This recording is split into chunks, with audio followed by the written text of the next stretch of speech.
Amazing grace, how sweet the sound that saved a wretch like me. I once was lost, but now I found, was blind, but now I see. Welcome to J. Shaw Part 2, Yolanda 7-year anniversary. This is called The Relief. I wanted to put a complete series of things that I've experienced that was very special to me on this very eventful time and how it compares to the virus that we're facing now. I'd like to first off thank Filipina for a very incredible local that we will be interviewing hopefully soon, where she arranged and was the mastermind behind all this volunteer effort, and it took a lot of people. I was just there as a guest and documenting, helping, keeping people happy and just keeping the energy positive, and it was really easy to do. It was really easy to do. This is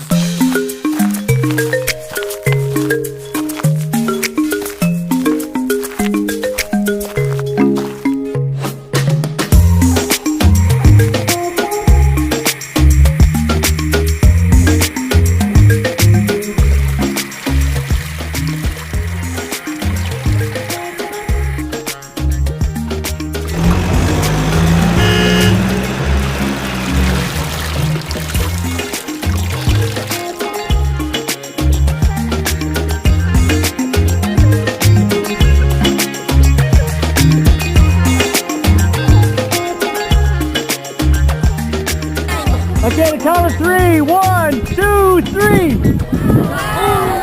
No, Yahoo! Point Conception that was destroyed. Nothing left. No food, no water. And we pulled in with some food and water, and there wasn't enough. We found out there was a whole lot more people on this little island that were needing supplies. I got on a little radio on a little boat that we brought over, and it just happened to be a Canadian effort to help people. Rescue mission. We had supplies, water, food, penicillin, blood pressure machines. Well, they stopped by and we just had to clear the boats, and they put this flatbed, like a beach boat that goes on a military attack, but this time they're helping people instead of attacking people, and it just comes on the beach, and the sight of them just taking water and everyone helping and unloading this big massive ship with medicine, doctors, and supplies, and I just decided to walk around the island and to just record some of the things that I saw. That was just truly something that you would have had to be there, but I hope the picture's here. I've had some of these shots and some of my other videos, but I really wanted kind of to do a 3-part series because of the new crisis and add some scenes that were never seen before and tell the story in the way that maybe I didn't get a chance to really do, and how it affected me and my wife and Shaw, because we were going to get married and things changed because of the typhoon, and it was good to try to help people and to be part of this effort, which was a local effort.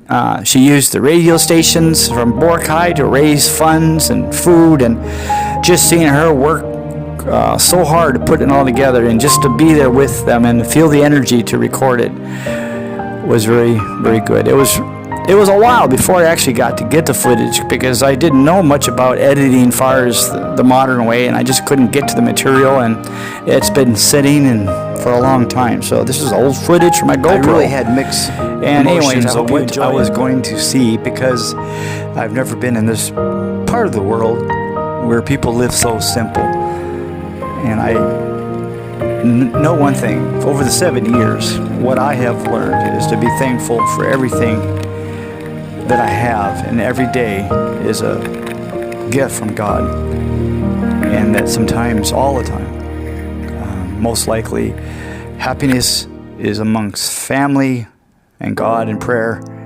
And money's our channel, a tool that we unfortunately need more and more these days.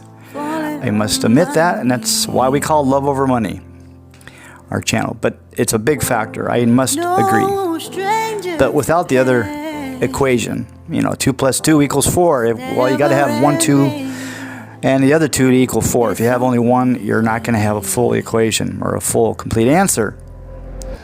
So love over money, you got to have both. And if I were to choose one or the other, it's easy to say when you're rich, you don't have anything, would pick love, of course. But when you're sitting on the street, no home, and you don't know how to feed the children, it's a different perspective. And you have to keep that in mind when people aren't happy, and be patient and help them. I understand. I've been down that road. This short film is for me to show you what I saw through my eyes, and I tried to create it so you could feel like you're there in real life. And I think when you are somewhere in real life, it changes. Like a simple example would be when you see wild dolphins in the ocean in their true environment. It's a lot different than watching them in a cage or in an aquarium. You can see the difference. They are inviting you into their neighborhood or into their home when you see them out in the wild. When you go to an aquarium, they're in prison, they're being forced. So the feeling that you feel or see is just something that has to be experienced. And that's maybe through my sailing years and my experience with dolphins and whales and scuba diving. Maybe I've created that kind of attitude, as well as being out in the sea by yourself. You learn a lot about your own life, and when you look out and see nothing but ocean and realize that your earth, your home, your safety is now 30 feet long and is all around you. When you first go out, you can't see land. You don't have any identification with safety, so it feels really scary. Like when you look into the blue water or the ocean, it looks black. But when you get out at sea, it turns blue.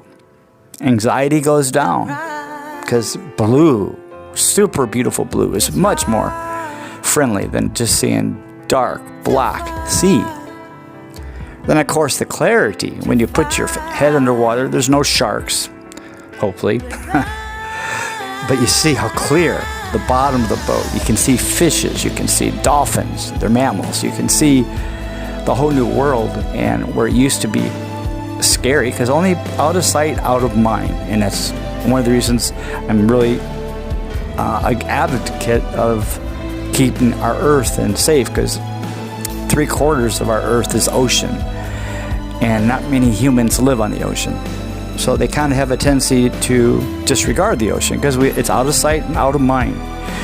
But remember, the oxygen comes from trees, but 70 or 65% or 70, don't know the exact number, but the majority of our oxygen comes from plankton from the oceans around us. Without that, we cannot breathe.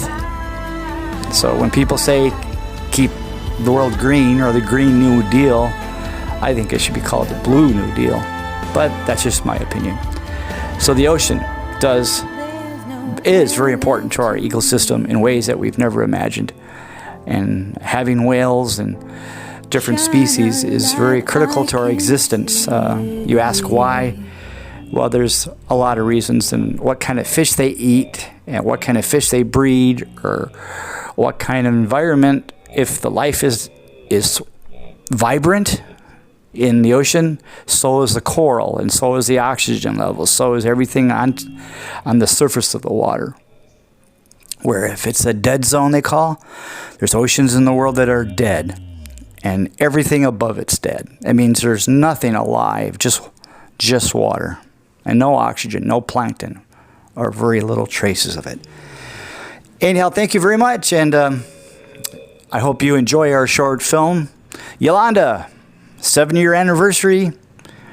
the culture, the strength of these people, as you can see, is something that has to be seen, watched, and I hope you enjoy it. And we have a lot more features coming up, and don't forget to watch the Woman of Virtue and our other features. And if you like this kind of thing, if you like feeling good and you like to be inspired from all the stuff that's happening in this world, well, subscribe to J. Shaw Love Over Money. That is the channel for you. If this is what you're looking for, don't leave us without subscribing, because that's what we're trying to offer right here. So thank you very much, and God bless. Fair winds, falling seas, and clear night skies. Good night, all.